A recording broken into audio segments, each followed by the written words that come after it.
ଯାହା ସବୁ ଭଲ ଲାଗଇ ପାଟିକୁ, ସବୁ କେବେ ନୁହଁ ଦେହକୁ ହିତ। ଦେହ ଚାହୁଁଅଛି ଯାହାକୁ ରଖି, ତାହାକୁ କେବଳ ନେବା ଉଚିତ।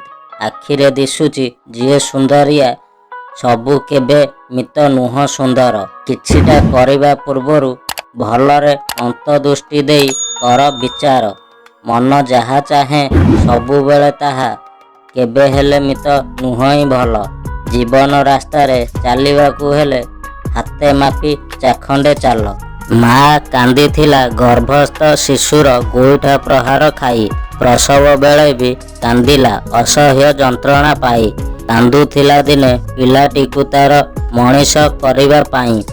ଆଜି ବି କାନ୍ଦୁଛି ସେଇ ପୁଅ ତାକୁ ଖାଇବାକୁ ଦେଉ ନାହିଁ। ବାଟ ଚାଲୁ ଚାଲୁ ଝୁଣ୍ଟି ପଡ଼ି କେବେ ଛାଡ଼ି ଯାଇପାରେ ପ୍ରାଣ। ତଥାପି ମଣିଷ କେତେ ଯେ କାହାକୁ ଦେଖାଏ ନିଜର ଟାଣ। ଧନ ଜନବଳ ଦେଖାଏ କାହାକୁ, ଦେଖାଏ ବାହୁର ବଳ। ଭାବିପାରେ ନାହିଁ ଗଲା ବେଳେ ମିଳେ ଭାଗ ଶେଷ ଶୂନ୍ୟ ଫଳ। ତିନି ଜଣ ବ୍ୟକ୍ତି ସବୁବେଳେ ଅସୁବିଧାରେ ରୁହନ୍ତି, ପରୋପକାରୀ, ବିଶ୍ୱାସୀ ଆଉ ହୃଦୟରୁ ସଫା ନିରୀହ ବ୍ୟକ୍ତି। ବାକି ବ୍ୟକ୍ତିମାନେ ସବୁ ଜାଗାରେ ପରିସ୍ଥିତି ଅନୁସାରେ ରଙ୍ଗ ବଦଳାଇ ନିଜର ସୁବିଧା କରି ନିଅନ୍ତି। ତୁମର ପ୍ରିୟ ଲୋକଙ୍କ ପାଇଁ ଗର୍ବ କର ନାହିଁ।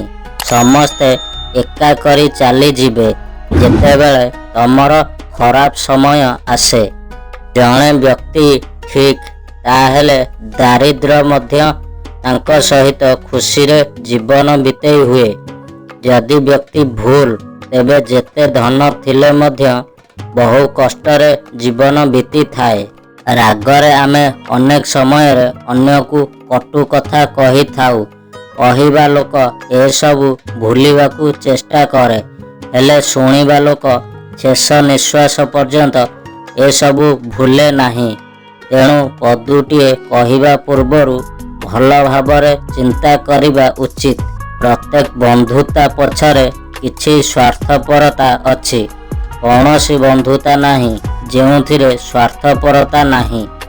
ଏହା ହେଉଛି ତିକ୍ତ ସତ୍ୟ। ଶୁଣ, ଯିଏ ନିଜର ନୁହେଁ ତା ଉପରେ କେବେ ହକ୍ ଜାହିର କରିବନି।